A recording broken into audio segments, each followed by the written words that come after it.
Video like जरूर कर लीजिए और ऐसे वीडियो लगातार फ्री में पाने के लिए चैनल को तुरंत सब्सक्राइब कर लीजिए और बेल आइकन को जरूर टैप कर लीजिए ताकि आगे भी सारे वीडियो आपको मिलते रहे। यूट्यूब में फॉलो करते हैं तो प्लीज ये वाला फ्री टेलीग्राम चैनल जरूर ज्वाइन कर लीजिएगा। सारे नोटिफिकेशन सारे अपडेट यहीं पे आते हैं, ध्यान रखिए। Welcome to study for civil services backup channel. मेरा नाम सुमिधा ग्रेडी है और हिस्ट्री के सेशन में हमने पोस्ट वैदिक कल्चर के बारे में पढ़ना स्टार्ट किया था। हमने लास्ट सेशन में पढ़ा था कॉरोनेशन के बारे में, ठीक है, जो क्या होती है, राज्याभिषेक की सेरेमनी होती है। उसमें हमने देखा था कि 17 तरह के जो है वाटर का इस्तेमाल किया जाता था जो है कॉरोनेशन के टाइम। अब आज हमें क्या स्टार्ट करना है, पढ़ना है। आज हमें स्टार्ट करना है सोशल लाइफ कैसी होती थी, आपकी सोसाइटी कैसे डिवाइडेड होती थी पोस्ट ऋग्वैदिक पीरियड के टाइम, ठीक है। तो the foundation of the varna system was laid down in the Rigvedic period itself but it was established in the later Vedic period. Mainly कितने वर्ण होते थे? 4 वर्ण होते थे। देखिए इस पैराग्राफ के अनुसार क्या है कि जो आपका सोशल लाइफ है वो ऋग्वैदिक पीरियड में ही एक तरीके से उसका फाउंडेशन स्टोन रख दिया गया था, पर जो एस्टैब्लिशमेंट है उसका वो कब हुआ? वो आपका हुआ लेटर वैदिक पीरियड में, ठीक है। 4 वर्ण होते थे सोसाइटी के, जो होते थे वैश्य, ठीक, राजन, ब्राह्मण और शूद्र, या फिर हम कहेंगे क्षत्रिय। आप राजन की जगह लिख सकते हैं। तो 4 भागों में या 4 वर्ण में पूरी सोसाइटी आपकी डिवाइडेड थी। 7 प्रीस्ट होते थे, ठीक है, ऋग्वैदिक पीरियड में, पर लेटर वैदिक पीरियड में वो इंक्रीज हो गए। कितने हो गए? 17 हो गए। द ऐत्रेय ब्राह्मण shows that the position of the Kshatriya was superior to Brahmins in the later Vedic period। अब पहले हमने क्या देखा कि ब्राह्मण सबसे सुपीरियर हुआ करते थे, ठीक है, ब्राह्मण्स जो है सबसे सुपीरियर होते थे, ठीक है। बट लेटर वैदिक पीरियड में आते आते क्या हो गया कि क्षत्रिय सबसे सुपीरियर माने जाने लगे, ठीक है, जिनको राजन की जगह मैंने कहा आप जो है लिख सकते हैं। तो क्षत्रिय सबसे सुपीरियर माने जाने लगे, ब्राह्मण से भी ऊपर माने जाने लगे। कौन से? क्षत्रिय। कब? लेटर वैदिक पीरियड में, ठीक है। शूद्र की कंडीशन वैसे ही डेटोरेट हो रही थी, ठीक है, वैसे ही उनके शूद्र की कंडीशन सबसे ज़्यादा जो है खराब थी और बल्कि वर्स होती चली जा रही थी, ठीक है। अब the task was to serve other classes. इनका क्या काम होता था? इनका बस यही काम था नौकरशाही का, या फिर ये दूसरे जाति के लोगों को सिर्फ सर्व करते थे, ठीक है, उनके लिए काम करते थे, ठीक। बांदी जिसे हम लोग बोलते हैं, उसका काम होता था इनका स्लेव का, ठीक है। फिर आ जाता है विमेन की कंडीशन। विमेन की कंडीशन क्या थी? डिक्लाइन हो गई, ठीक है। विमेन की कंडीशन क्या हुई? डिक्लाइन हो गई। कब से? ऋग्वैदिक पीरियड को कंपेयर करेंगे अगर हम प्री और पोस्ट को, तो जो है उस हिसाब से जो है विमेन की कंडीशन क्या हुई?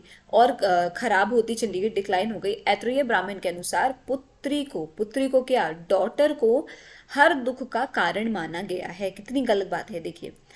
The Athreya Brahmin, according to Athreya Brahmin, the daughter is considered to be the cause of all the sorrows। सारे दुखों का कारण एकमात्र कौन है? पुत्री है, ठीक है। मैत्रेय संहिता के अनुसार क्या है?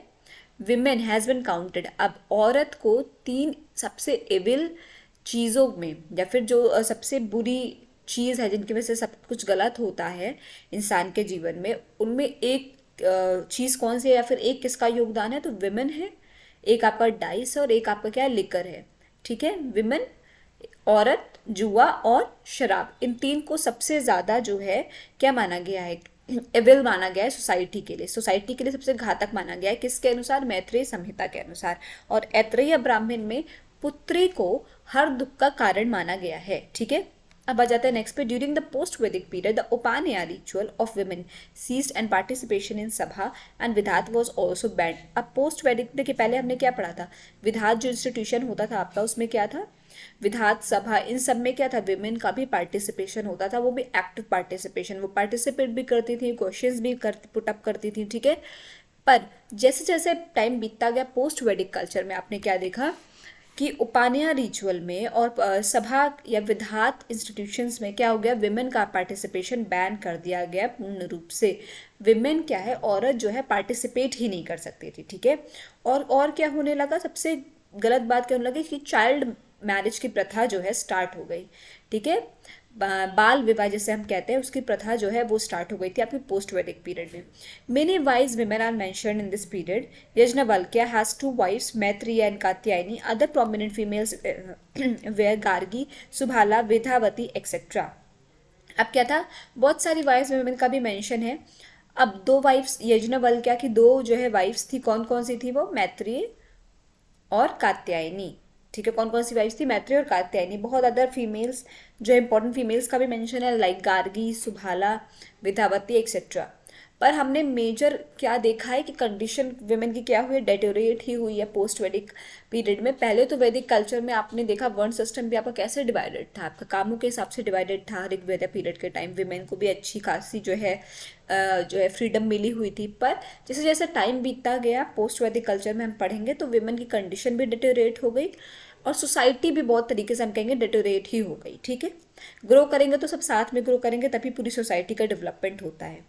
अदरवाइज एक को भी नीचे गिराएंगे आप तो सभी पूरी सोसाइटी ही जाती है। तो विमेन का क्या है यहाँ पे रोल? बिल्कुल ही नील कर दिया गया, जीरो। ठीक है, और चाइल्ड मैरिज की प्रथा भी स्टार्ट कर दी गई।